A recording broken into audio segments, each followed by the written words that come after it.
What's up, everyone? I pray that you all have had a great day so far and a blessed day as well. My name is Keisha. Welcome to or welcome back to my channel. Don't forget to like, comment, share, or subscribe to my channel if you feel that any of my videos are a blessing to you in any type of way. And also hit that notification bell so that you can be notified every single time I upload a video. So without further ado, let me go ahead and get into today's message, which I hope and pray that it's not going to be long because that's not my intention for today's video.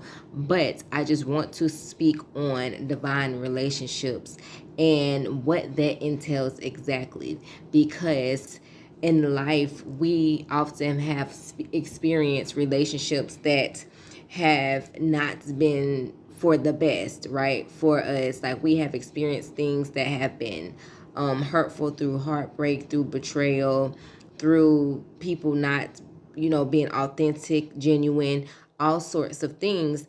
And so whenever we go through these certain experiences in life, what that leads to, number one thing, not number one, but just one thing, is that it causes us to not truly understand or know our value, because we begin to look at ourselves through the frames of other people because of the way that we were treated by them. And so when we begin to look at ourselves through the frame of others, we don't completely see ourselves right. And because we don't completely see ourselves right, we end up settling as a result. And as a result of settling, what happens is we begin to force relationships that are not necessarily the best for us, forced relationships that God is calling us out of, because we are trying to prove ourselves to people. We are trying to, let people see our true worth and value. And we're forcing it because ultimately they don't see it. And we know that they don't see it by the way that they are mishandling us or taking us for granted. And when I'm speaking on divine relationships, I'm speaking on the relationship with your parents. I'm speaking on, the relationships with your siblings, friendships, romantic relationships, any type of relationship, any type of family dynamic. There is all these different type of relationships that we have in life that really will cause us to view ourselves depending on the experience. And so one thing that I really want to drive into your heart and into your mind is that relationships should not be forced of any kind, right? If people are showing you who they are, we are supposed to believe them. If people are showing you that they don't really want to be in your life, then let them go. If people are showing you that they are no good for you, or if they are constantly hurting you, or if they are always lying to you, if they just aren't being the best friend, the best parent, the best sibling, whatever, fill in the blank, whatever that relationship is, if people are showing you something that is contrary to what you know that you deserve, or contrary to what a relationship, the dynamic is supposed to look like, then we should not be forcing it. Because ultimately, people are going to be people, and we cannot change people. So knowing this, we have to begin to change how we show up. We can change what we put up with. And so there is boundaries, there is distance, whatever you feel that you need to do, and whatever the relationship is, then those are the things that we need to do to begin to guard our heart, to protect ourselves from constant hurt, constant betrayal, constant disappointment, all of the above. And when it comes to God's divine relationships, if we do not do the things that we have to do the work of healing from, whatever trauma, whatever pain, whatever betrayal that took place in previous relationships, then we are going to miss out on God's divine relationships. And so in order for us to receive even the right people in our lives, we have to be the best for them, so that we don't show up in new relationships according to what happened in old ones, meaning that we don't go into new relationships that are sent by God, right, having trust issues and always, looking at them in a microscope lens, like you're looking at every single little thing that they're doing because you don't trust them, and this is unhealthy, or you're just automatically treating people according to what somebody else did. There are so many factors that come into play if you aren't dealing with the things that happened in previous relationships when it comes to your new one. So you have to be mindful about how you begin to not only see yourself, but see other people, again, the people that God is sending your way. And so one thing I want to encourage all of us to do is to first, whenever God calls you out of relationships, whenever you in certain relationships, whenever you just separate yourself in any capacity, whatever that looks like, begin to self-reflect and process, right? Process every single thing that you have just endured, and your emotions and your feelings, and just all the results, the outcomes that you feel right now in this moment, according to what has previously took place in the past. And we have to do this because that would give you the time and the space to begin to heal. That would give you the time and the space to begin to reflect. That would give you the time and the space to be able to just deal with every single thing that you need to deal with now, so that you're not dealing with it, taking it out on somebody else who does not deserve it, okay? And I want to also drive in that we have to also be in a place, in a space with God first. So these are for this is for people who are really in God, right? Because in order for us to really know how to show up or be the person that we need to be, to whatever capacity in whatever said relationship, you have to first begin to be that with God, or either first begin to be that yourself.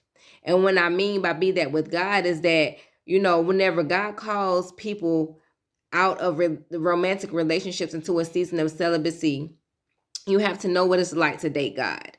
Because in dating God, God is doing a work in you, and you are able to understand, what God requires of you whenever he finally does send you, your spouse. And so the same thing I feel like goes with relationships of, family or friendship, because God is that to us, right? God calls us his friends.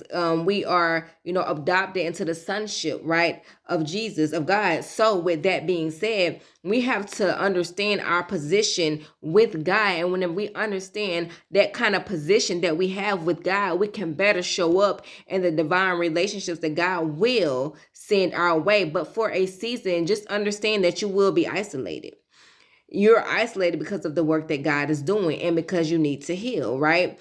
And so understand also that before God sends his divine relationships, like you're going to have to understand that you have to look at you. Because oftentimes what we will do is look at what everybody did. And one way to really begin to understand why something happened is to understand, what was it about you? Like, not saying that it was your fault, but like, what type of mindset were you in? What was your heart posture like? Like, these are some questions that you can ask yourself. You can also ask yourself, like, what could I have done different? Because a lot of the times God does send red flags, or God shows us something. But again, going back to what I said in the beginning, because we be trying to force things, this is something that we are doing. And so that is on us. And so you got to begin to look inward to yourself during this time, right? So that you can be not fully, because of course the work is always, there is always work to be done within us, right? But for you to just get to a more healthy space, a more healthy person overall, better than you were before, when it comes to entering into certain relationships. I hope that this makes sense, right? I want just people to understand, like, certain things that are required before you are going to step into divine relationships. Because God not only sends us divine people that are from him for the sake of, us and just the enjoyment of it all, but it's also for a purpose. Divine relationships aren't just for pleasure, they are for a kingdom purpose. It's something that God is going to get out of bringing two people together. I don't care what it is, how small, how big, whatever, but there is going to be a kingdom purpose attached to any type of divine relationship. So understand that, to go with that, and with the mindset of, God, how can you be glorified through this relationship, so that I'm not just going into a relationship thinking that it's all about me, or just all about, whatever we just want. Nah, God purposes things. God does not do things just to do things. It's always going to be a purpose attached to every single thing that God does. So also take that into consideration as well. So I pray that all of that made sense. I pray that overall, some of you, all of you, whoever comes across this video, will begin to just take what I said and begin to apply that to your own life, so that you can set yourself up and position yourself to be the best self that you can be before God sends any type of divine relationship your way. And I also want to add this. Listen, however people treat you, it's not your fault. I know that oftentimes we look inward because of the outward experience, right? We begin to blame ourselves. We begin to question ourselves. We begin to wonder why we weren't good enough, or whatever the things that you have said concerning the things that have happened to you in relationships. I just want you to understand and take this and meditate on it, and know that this is truth, and walk in this. Like, it is not your fault. How other people treat you has nothing to do with you, but it has everything to do with them and their brokenness. And because they have not yet healed, and because they don't know their own true value and love themselves in the way, that's why they give out what it is that they give out, because what is within them. So if you have been blaming yourself, or being down on yourself, talking down on yourself because of how somebody else treated you, because you are now having this spirit of rejection because of people not wanting you, or not wanting to be in your life, or whatever it is, listen, you have to release that. Let it go, so that that is not something that just continues to plague you and just continues to be a burden in your life, or continues to be a lie, that you allow that seed to continue to grow. No, it's time to uproot any spirit of rejection. It's time to uproot any lie that you have told yourself, that somebody else has said, or even the enemy himself. Cherish who you are. Love who you are. And if people don't, let them go, to make room for who it is that God is going to send your way.